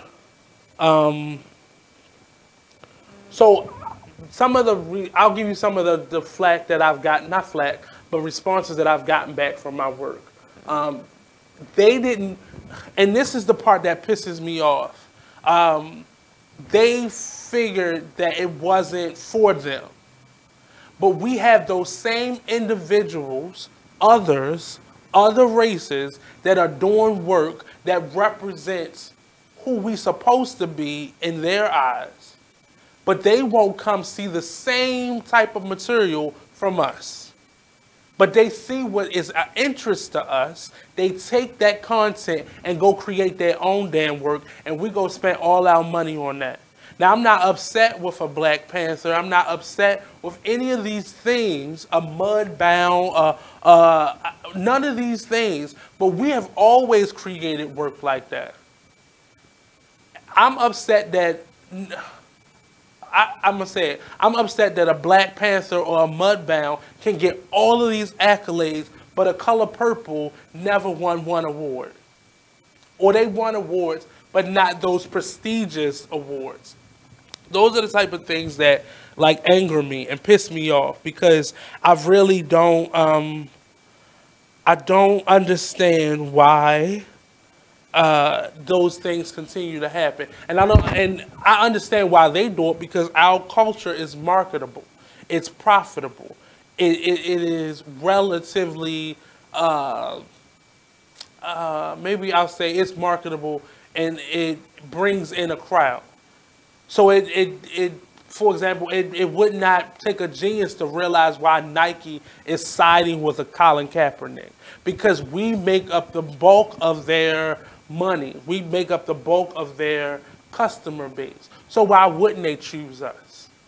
Whereas though the NFL, the NBA, we may not be the biggest ticket holders or the biggest group of people that buys actual tickets and our asses in seats. And so I get that. But what I don't get is how we're then limited. Because these people that are now doing these awards and these individuals that are in charge of how grants and opportunities are announced out have the same mindset. This is, okay, that's cool. And it goes beyond whether I went to a Coppin or a Morgan versus a Towson or a Micah or John Hopkins. It goes beyond that. It really goes beyond, because you have some students that went to these same schools that find their way to matriculate, but I'm not willing to sell myself short. And I had stopped doing what I was doing because I didn't want to have to whitewash myself or sell myself short. But I'm just at a point right now where I'm just gathering information. So I'm putting myself in place in conversations and places where I'm hearing conversations to understand just what the problem is. So all of this went into exposure, but it's more so some of the problems that go into just being an artist in this community. And I'm not blaming it on Baltimore, because I have friends that live in Alabama and New York and LA and Atlanta and Philly, across this country, and having the same issues. I just met an artist from the UK that will be on in October that's having the same issue over there. It's a racial issue that's gone beyond just race. And I would rather take your information. There's a show coming up right now that I went to go see. It's a nice show, but I'm watching this show, and it's about my culture. And it's being done by people who aren't from my culture. And it's the same understanding that these individuals told me that they didn't feel as though that my show was a black show, so they couldn't relate to it. But you related to an issue that's from my culture, and you were able to go and make money and get accolades from it. So I'm learning to support who supports me. Long story short. So I said all that to say, stop giving your money to these promoters that are not benefiting you. And it's the same. If you're going to a job, you should not have to pay money to be an employee. I shouldn't be paying for a background check. I shouldn't be paying for uniforms. I shouldn't be paying. We only see that on a lower end spectrum. But I shouldn't be paying money to make you money. And you're getting money from me. You're getting ticket sales. You're getting a piece of the bar in most cases. So you're getting ticket sales, tickets at the door. You're getting money from the artists. You're often getting vendors, and always vendors around, some type of sponsor. So you're making out. And you're using this one entity right here to make money. So the artist is the only person, the artist and the audience are the only two people that are not taking back anything. They're not. So I say all of this to say I'm just a little tired as an artist with stretching myself too thin and marketing and promoting myself to individuals that don't get it and don't want to get it. And we're, unfortunately, places like Baltimore, we're using we're losing a lot of our artists, a lot of our talented individuals, and a lot of our businesses, a lot of our people who are really good for this city. We're losing them because people feel like they're not being treated. So we're losing them to Atlanta and to New York and to Philly and to places like that because they're those. Well, I'm trying to do 3 things at one time because I am, but I don't have anybody promoting my show but me. So I have to do 2 things at one time. Right. I know, but I'm still talking. Well, I choose not to. Well, I'm not, it doesn't say that. Actually, the one that says look at me is over there. Thank you. But somehow I've gotten locked out of my account, and that's crazy to me. So now I gotta wait for it to reload. But yeah, so I'm saying all this to say, really, I'm not saying all of the showcases are bad, but I'm saying a lot of them are using the artists as kind of entertainment, masking it with the identity of it being a showcase for the artist, and it's really for the venue and for the promoter. And I really want artists to be smarter in how they use their money, and I want promoters to be a little bit more humbled and do their research a little bit more and promote their events. It shouldn't be a whole audience full of the artist's family, friends, neighbors, and coworkers. It should really be a lot of, radio personalities and bloggers, and even if your event can't get industry decision makers, there's somebody in that industry that will come out that will represent that business that you could get to come to your event. Even if it's you then selling your event or packaging your event and being able to send it to somebody. So that means you have to pay for a videographer, and that should not come out the pockets of the artist. If they're already paying you, you shouldn't be adding on all these fees because you promised them this and you're giving them this and you're charging them this. So you should be able to navigate. So if you are going to charge your artist money, this money should be specifically used to then invite people and do marketing and branding. And if it's going to be your budget, hey, let that be your budget.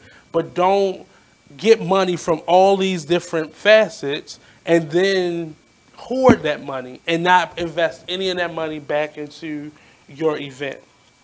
So the next thing I wanted to kind of address is, first of all, I'm a self-help guru, book reader. I love it.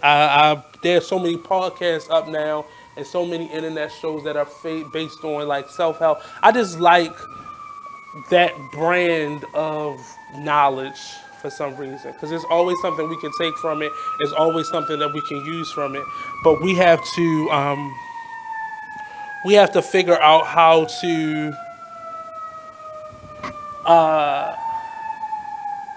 we have to figure out how to use it. We have to figure out how to make it. Normally, you have to take from anything self-help. You need to take from it what you need from it. It's normally the whole message isn't necessarily for you, because your situation may be a little bit more unique than the example or the individual that they're probably talking to.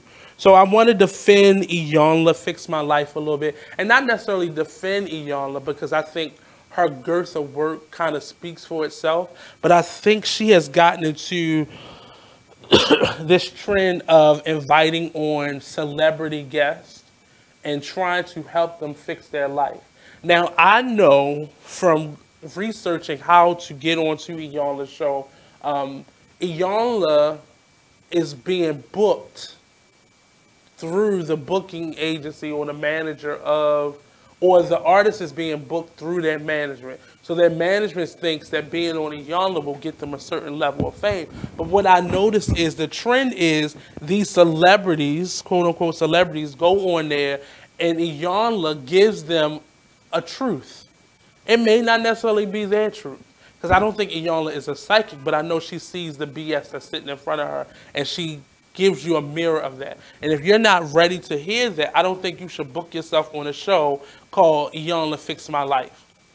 And the idea of what Fix My Life is totally, any therapist will tell you, I'm not here to wave a magic wand and your life will be fixed. Anytime you go to any therapist, and Iyanla has stated, I am not a licensed therapist. Iyanla is more of a life coach. So anytime you go to a life coach thinking you're going to therapy, you're going to get yourself in trouble, because a therapist will be much more aggressive with you. A life coach will be much more aggressive with you than a therapist. A therapist is there to help you kind of pull out what the problem is. A life coach, you said what? Navigate.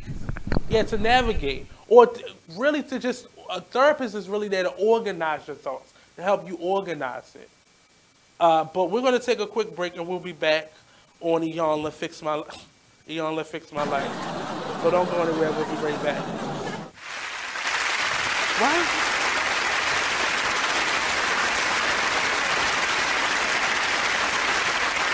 Radio. Thank you, super producer. Hey, it's time for our HBCU shout out. Courtney Black back with the facts. What you got? Simmons College in Louisville, Kentucky. Yay! I thought Ruth Brown used to be. Oh no, not Ruth Brown. Ruth Simmons.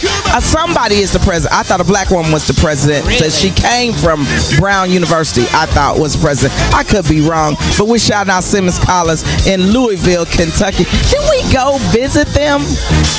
I thought we went to. Didn't we go to Louisville for the Phi Beta Sigma and Zeta Phi Beta Great Lakes Regional?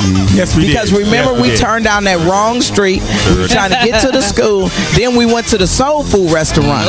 That's what I'm connecting. Yes, and then I'm connecting Ruth Simmons, who used to be president of Brown University. So, hey, I'll get it right somewhere. So now I'm going to go to Kyle Irby. Who you got for the HBCU shout out? Well, you know, sure, I'm going to take a trip over there into over the sea to the University of the Virgin Islands All right, in Charlotte, I don't know how to say it. In other words, Amalay. Thank you, Virgin Islands. I'm hoping. Did y'all see me try to pronounce? Was it Milo Vidal? There it is again. This is Milo. us? Yeah. The guy? Oh, yeah. That's a hard last name. Vidal. You should have just gone with Jack. Oh yeah, but I got to say his whole name on the talk when I introduce people. So hey, back at you, Kyle Irby, for shouting out the University of the Virgin Islands in Charlotte, Amalay, Virgin Islands. All right. Okay, Jim, who you got? Sure, let's head to the Riverwalk in San Antonio, Texas All right. for St. Philip's College. All right.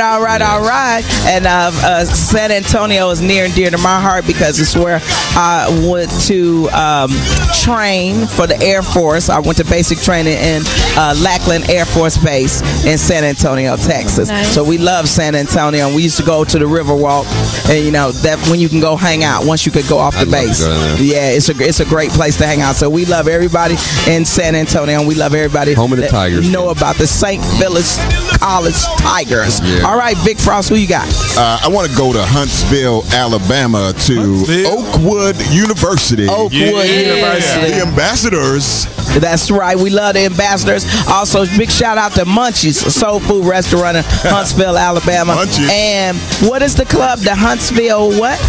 Stand Up Live. Stand Up Live. Stand Up Live. Great club, great food, great atmosphere, great people. We love Huntsville, Alabama. And now, Harry, tell her who you got. I want to go to the southeast region, to South Carolina, to Sumter, South Carolina, and shout out Morris College. All right. We are shouting out Morris College in Sumter, South Carolina. And then last but not least, I'm going to shout out West Virginia State in Dunbar, West Virginia. Yeah. That's right. Almost heaven, West Virginia. Blue Ridge Mountains, Shenandoah River. You are listening to BeExposedRadio.com.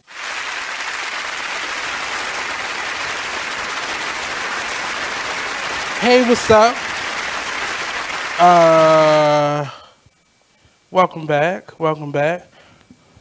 Facebook is really retarded in that it allows you to share. It allows you to post. One of the things that I don't do is I don't ever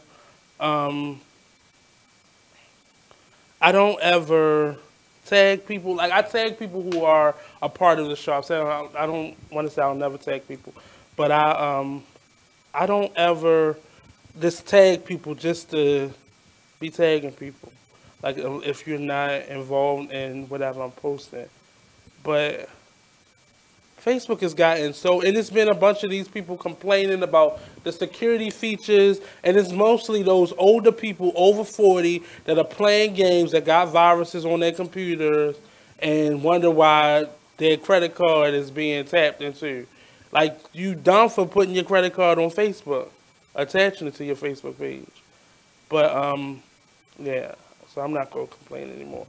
But yeah, so I went on a long rant before about just whitewashing black creativity, exposure, all of those things. But we have to be more mindful as artists of color that the issue is not that they don't value and appreciate our work, but they won't ever give us credit for it.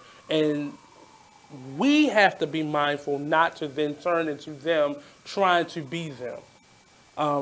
And that's turning our nose up to our own culture, our own work. If you don't have to like or appreciate my work. You really don't. I'm not that person that feels as though you gotta that you have to respect my work. You don't. You don't have to like my work. You don't have to come and enjoy my work.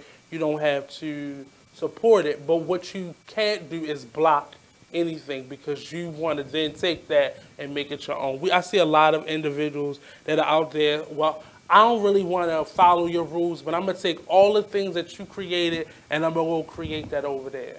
That's why we went from a handful of podcasts and radio shows to everybody and their mama with a radio show because nobody wanted to follow rules. Nobody wanted to play as a team. Everybody wanted to do their own thing. And I know I just jumped to a whole different topic, but we have to really figure out who we are and what we want and how to then work together. because we can't have 5 million of the same thing and only 2 people really know what they're doing and everybody else is oversaturating that specific market because they don't want to be a team member or they don't want to play as a team. And I know this sounds off the topic, but it goes along with all of this. You know, we have to stop trying to be like white people. We got to stop trying to be mainstream. Mainstream is a false ideal put out there, and I can't really tell you the origin of it, but it's a false ideal of what excellence is. Mainstream is what everybody is doing. That's all that means. Mainstream does not mean that or this one culture is the standard. Because I remember in college, I got a lot of flack because I chose, in my acting classes, we got carte blanche to choose monologues. And I used to always choose black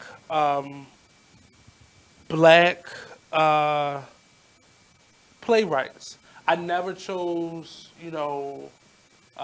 like a Tennessee Williams or a Shakespeare, or I never chose that type of work. One, because up into 12th grade, that's all I was ever given. So I never really chose anything that was from my culture. And that kind of hurt me a lot because I was unable to really learn who I was. And by the time I got to college, I just started choosing work that kind of represented me. So my teachers would give me a lot of flack because I never chose work from the other side, because I didn't know who August Wilson was or who all of these phenomenal black playwrights was. So I wanted to learn more, so I picked more of those.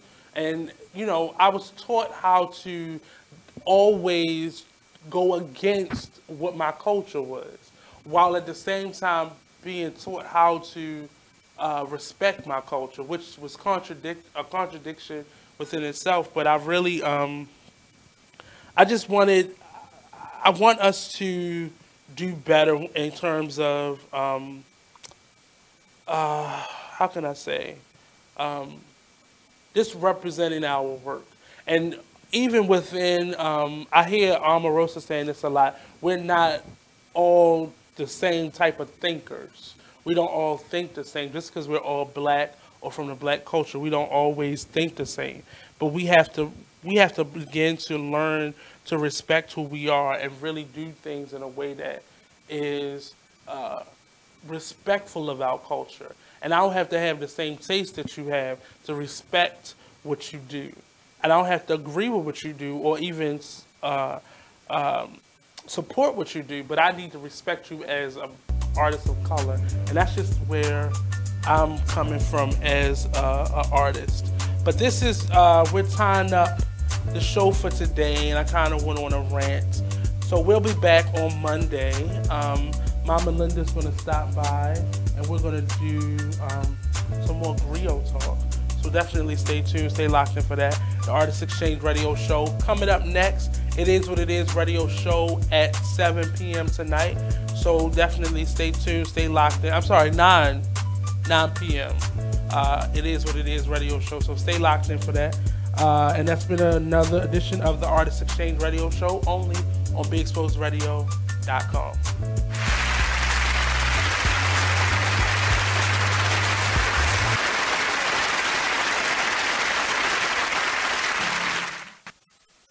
And we're back with more Cheryl Underwood Radio. Thank you, super producer. Hey, we're talking entertainment right now.